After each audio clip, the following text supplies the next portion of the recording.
Hello, this is Phil from underKG.com. Today we got hTC Desire 816. That's mid-ranger for the hTC Desire line, and it's got a 5.5 inch of a 720p display to start with. Alrighty, that's the display with the two speaker that consists of a stereo speaker of the Boom sound and front-facing camera with the hTC logo. No keys whatsoever. They're built in as a soft key, as most of the devices these days are.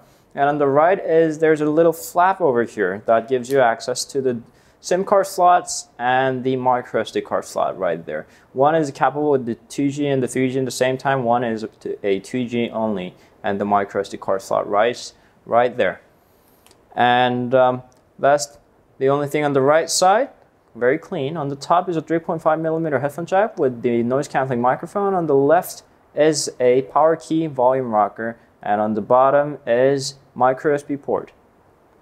And to the back is a 13 megapixel camera right there with the LED flash. HTC had an idea of a ultra pixel camera that's reducing the numbers of the pixels and rather getting more light into the pixels, but that didn't exactly turn so good with the results. So they reverted back with the classic idea of a 13 megapixel camera, and that actually does a pretty good job. And there's an HTC logo with the certification logos, and that's a clean back look. When I actually first had a picture of this phone, I kind of reminded myself that the iPhone 5C had an image of this phone, so I was expecting a lot for it, and I was expecting it to have a really solid, sturdy finish of the iPhone 5C, because it didn't really feel like a plastic. It actually felt like a ceramic instead. But one of the Desire 816 isn't exactly so perfect. When you push it, the plastic easily pushes to the inside of the cover like there's an empty space, and you can actually feel some of the chips in the back panel when you actually push it really hard. And that's not as sturdy or well finished as the one in the iPhone 5C. So that's a little disappointment. But turning it on gives us the lock screen. It's the typical HTC Sense. It now comes with the version of 6.0.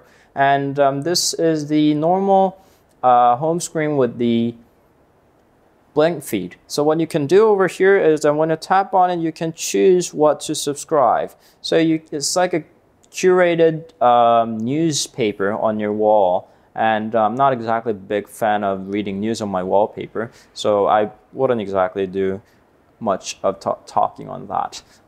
You can pull down the notification bar to see this clean look, or you can tap down with the two fingers and get the quick control panel right there. So going into settings gives you another side of the HTC Sense 6.0 that's really cool with the clean icons, and the font is really great. I really love every single part of HTC Sense. They kind of lost their interest since the original Android user interface has gotten better. It just kills the manufacturer customizations when the original is that much better. But the HTC Sense still stands out with this clean look and better understanding of the Android system, just like that quick, clean multitasking interface. The Android version, however, comes at the very, very recent version of a 4.4.2. That's the latest as for now. And the Sense, again, comes in 6.0. More of the Sense updates are coming to more of the previous HTC devices. So if you don't own the latest one, don't be disappointed. The update might be rolling for you right now. And let's just get back to Nova Launcher, where I have everything set. And although it's got a 720p display for the size of 5.5 inches, that is not exactly the optimal resolution for me, I think. But it still does a pretty good job. When it boosts up to 6 inches, the 720p resolution isn't the best. It actually does start to annoy your eyes. But 5.5 inches, I think that's the marginal line where the 720p display actually works. The CPU comes with the Snapdragon 400, which is still pretty much fine for a 720p display. And comes with the 1.5 gigabytes of RAM. I was kind of expecting a solid number like a 2 gigabytes of RAM, but HTC has done the math, and 1.5 gigabytes does work pretty fine. The internal storage is not exactly big, but there's a micro SD card slot, so you should be fine with that. Not talking on the actual numbers, but talking on the benchmark scores, although it doesn't tell everything. Just like any other Snapdragon 400 devices, it ranks around 21,000 on the Antutu score, and it's pretty snappy whenever you do whichever on your phone. So let's get to our YouTube channel using the 3G data of its own, which the speed might vary by the region, but just try reading up the letters on the 720-bit display. Although on a 5.5 inches, it's pretty good. hTC has always done a good job with their display, starting with the Super LCD series, and this guy is a Super LCD 3, and display is totally fine. The folks have been having some of the complaints on the bezels that it's too thick. I have noticed that too. I'm not exactly a big fan of that laser thin bezels or whatever. I don't really care about it that much. But that top and the bottom bezel does kind of get annoying due to the stereo speaker right there, because it takes up that much of the space more than it does with the other devices. And just as much as the stereo speaker do amazing job at playing music, and it does make the phone that much bigger, and that's one disappointment that I had.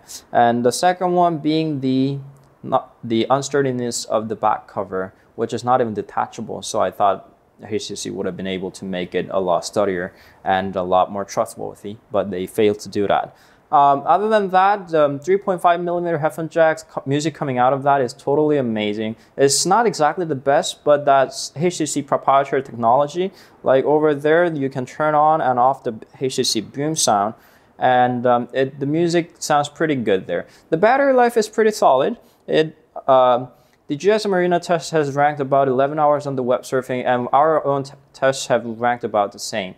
It does a pretty good job since the specs are pretty low, and we were fine with that. And the 13 megapixel camera does pretty good job. It's just like an average. It's not exceptional or anything bad. It's just okay. So as a as the phone selling for $340 on the internet, I think it's a solid phone. It's got a clean design, it's got a okay tech specs, and it runs well with the battery life. I kind of like that. So if you don't really mind with the bigger phone, I'm not exactly a big fan of a phone above 5 inches, and this certainly is a big phone. So if you don't mind that, this could be a great option if you're seeking for a big phone at a reasonable price. I think this is a reasonable price for its size of the screen and the performances. It does a solid job. So this could definitely be your option. Alright, that was HTC Desire A16. Please don't forget to tap on here to subscribe channel. And we have recently opened a new channel called the underKG View.